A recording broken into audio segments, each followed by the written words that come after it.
শপথ গ্রহণ অনুষ্ঠানে উপস্থিত প্রধানমন্ত্রী নরেন্দ্র মোদী।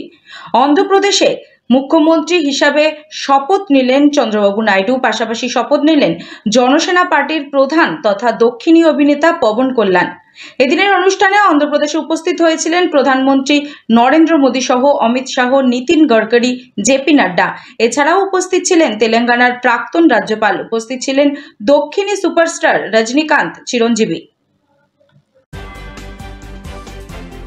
অন্ধ্রপ্রদেশের মুখ্যমন্ত্রী হিসেবে শপথ নিলেন তেলেগু দেশম পার্টির সুপ্রিমো এন চন্দ্রবাবু নাইডু। তার শপথ গ্রহণ অনুষ্ঠানে উপস্থিত ছিলেন সকল উচ্চপদস্থ নেতারা। একই সঙ্গে রাজ্যে শপথ নিলেন জনসেনা পার্টির প্রধান তথা দক্ষিণী অভিনেতা পবন কল্যাণ। অন্ধ্রপ্রদেশের বিজয়ওয়াড়ার কাছে মুখ্যমন্ত্রীর শপথ গ্রহণ অনুষ্ঠান পর্ব অনুষ্ঠিত হয়েছিল।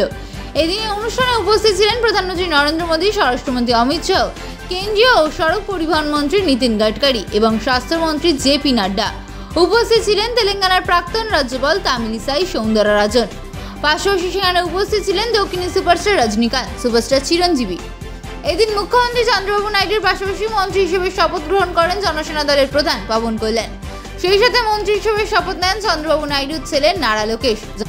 জনসেনার দল চন্দ্রবাবুর ক্যাবিনেটে 3টি আসন পেয়েছে। সত্যকুমার যাদব বিজেপির একমাত্র বিধায়ক যিনি আসন পেয়েছেন এনডিএর মন্ত্রিসভায়। প্রসঙ্গত, অন্ধ্রপ্রদেশের মোট বিধানসভায় 175টি আসনের মধ্যে 135টি আসনেই জয়ী হয়েছে টিডিপি নেতৃত্বে থাকা এনডিএ জোট, যেখানে পবন কল্যাণের দল জনসেনায় 21টি আসন জিতেছে, সাথে 8টি আসনে জয়ী হয়েছে বিজেপি।